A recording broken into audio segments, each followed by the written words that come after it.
Technology is important for the growth of any economy. Most developed nations of the world have used technology to leapfrog their development. The case can't be different for Nigeria. We need to use technology to leapfrog our own development down here.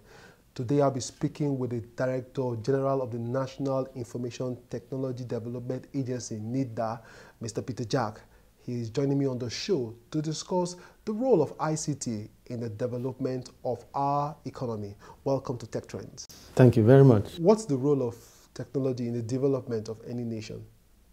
Well, from the perspective of the current state of affairs in the country, we would define the role of information and communication technology considering the dwindling prices of oil. The reality is that ICT offers a credible replacement for oil and gas in terms of national income. And in that regard, I can give you two examples, the example of India and the example of South Korea. India, at the peak, was making up to $300 billion from ICT, contributing to the economy. South Korea, India was from software and South Korea from hardware. South Korea, post the Asia financial crisis 1997, the country adopted an ICT-focused and ICT-driven economic recovery strategy. And within a matter of a few years, South Korea had $200 billion contribution to GDP from just hardware alone. So from that perspective, you will say that technology for development is from two clear perspectives.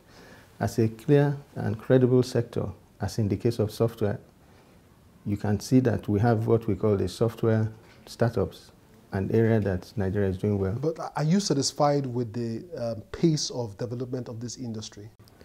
Well, what I can tell you is that taken together, we have not done as expected.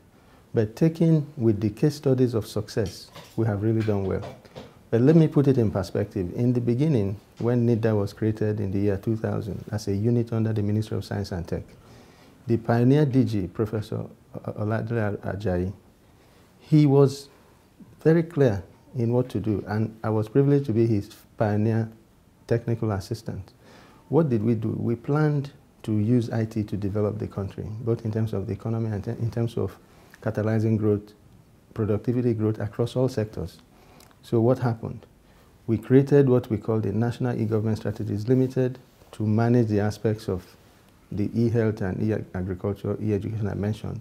And then it was during that time we also created what we call Galaxy Backbone to handle the infrastructure aspects and connectivity aspects of government business for NITDA and for the country. Beyond that, we have, in recent times, too, we have created two new offices, an Office of National Content in ICT to address the issue of local content, to patronize our local developers and the assemblers of various IT products so that they can have the opportunity to grow over time. We have also created the Office of ICT Innovation and Entrepreneurship. And in the year 2015, as we are, there's the Demo Africa event that we are showcasing 30 of our good quality startups out of a group of 600 and above who applied to be part of the event. Some have argued that this pace of development is slow. What's your take on that? What we're now doing in the last 1.5 years I've been in the saddle is to provide adequate opportunities for catalyzing this development. The truth of the matter is there have been challenges ranging from inadequacy of some core infrastructure requirements like power and inadequacy of bandwidth. And where there was bandwidth, as over time, the telcos and some other major players have built up, including one of our sister agencies, NACHCOMSAT, have built substantial capacity in terms of internet bandwidth provision. However, cost issues are still relevant, but in the recent years, it's beginning to get to manageable levels. But what we are trying to do is to have a forum of service providers in terms of the internet services to find out how we can really, get this ample bandwidth that is available at the shores of Lagos to the rest of the country. Exactly, to the rest of the country, you see, at reasonable prices. So what we're also doing, we have adopted a multi-stakeholder partnership strategy to involve as many of the players as possible, from the perspective of government, there are quite a number of agencies that have interest in this area. A good example is NITDA, who's using satellite technology mostly and has ample bandwidth that's yet adequately utilized. And we've approached them, NITDA, to explore how we can jointly utilize that available capacity for the community centers that we have across the various local governments in the country. What do you think is the best way to take internet to rural communities? Is it through radio or through fiber? What do you think? It will depend. Basically for where there is physical access, the fiber option is the best option. But where there are, the terrain is not friendly, usually you will need to use wireless communication. So that's the truth. We cannot use the same solution for the whole country. And of course, there are areas that you have also the topography can be mountainous or hilly, and then you can also explore the use of things like maybe satellite. But what we need to do really is to adequately carry out an inventory of the capacities we have, where they are available, and we determine where we need to get these services to, and work together under a common forum to achieve the goals of ensuring access at the community, even on the underserved areas. And our sister agency, NCC, with their subsidiary USPF, are doing a lot in this area as well. What we are doing primarily is to create the centers in the various local government areas. But since I came on board, I even came with a very big plan to establish a center in every locality. The Population Commission defines the localities as communities of about 500 plus or minus 10% inhabitants. The reality is that we are believing we can have our centers in the 200,000 localities over time in a triangular business model, offering the solar kiosk. We have a pilot in Abuja that can be seen. Your team can actually go there and take a look at it. It is a model that will offer a corner shop, so full zero power requirement because it's solar. No need to connect to any grid. Then the other two businesses will be an eatery and like a cyber cafe. Would it be a public-private partnership arrangement? Well, I will only answer to say that public-private partnership is a good concept, but the whole world has moved on to what we call, when it involves government, what we call multi-stakeholder partnership. The reality is that public-private partnership is a good concept, but from the perspective of intervention, our mandate is in two components: regulatory standards, guidelines, and regulation, and on the other hand, developmental. So we can't be talking of developmental and talking of public-private partnership. We talk about multi-stakeholder partnership, where more than the private sector and government are involved. It will also include the civil society, international development community, and even the academia. So multi as in many people being there. Everybody wins in such an arrangement. Government gets its desired social good for the people. The private sector solution provider markets their products to the project. The civil society, who probably believe in youth empowerment, and it's a youth empowerment initiative, achieve their goal of youth empowerment. The international development community wants to intervene in these societies, particularly in disadvantaged communities like what we have in some parts of our country.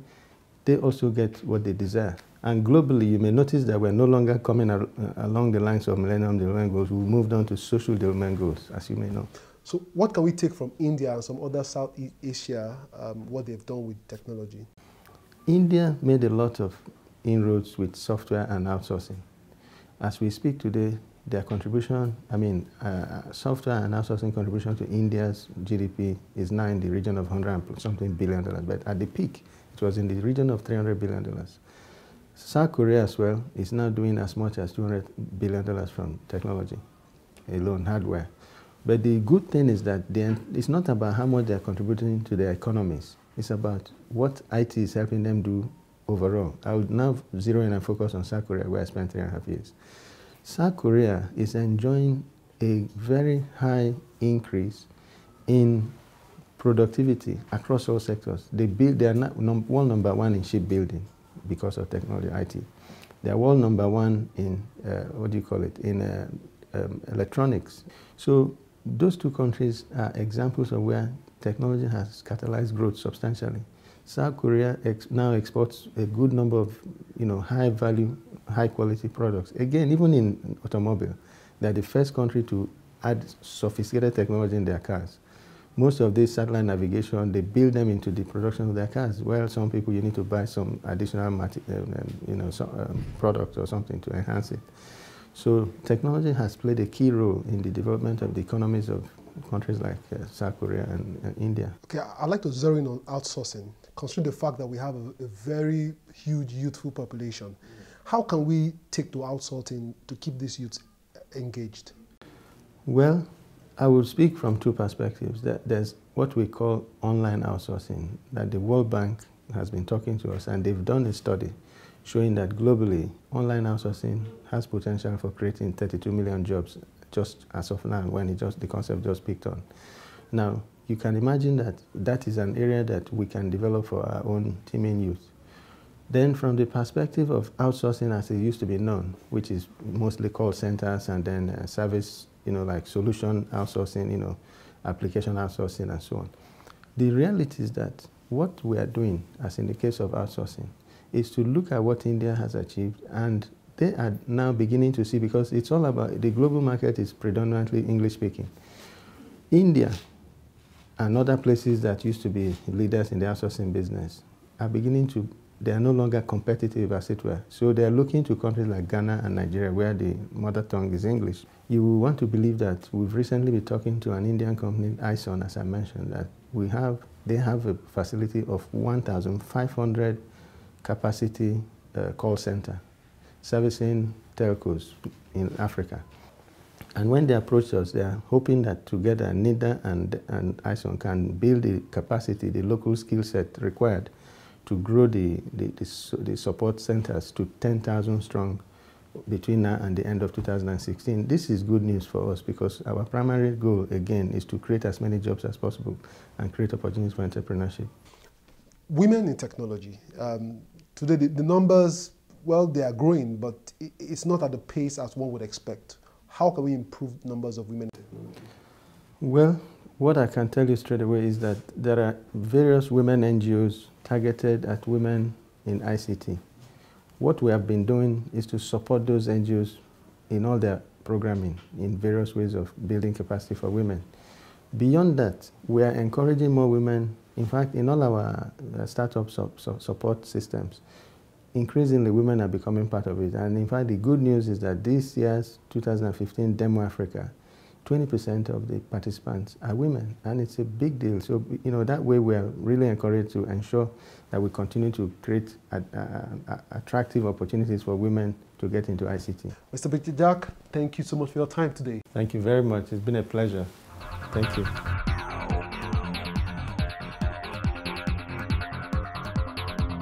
We have a question that says, how can I save my photos and videos to the cloud? This is Chidike via Facebook. Well, Chidike, it's an easy process depending on the type of phone you're using.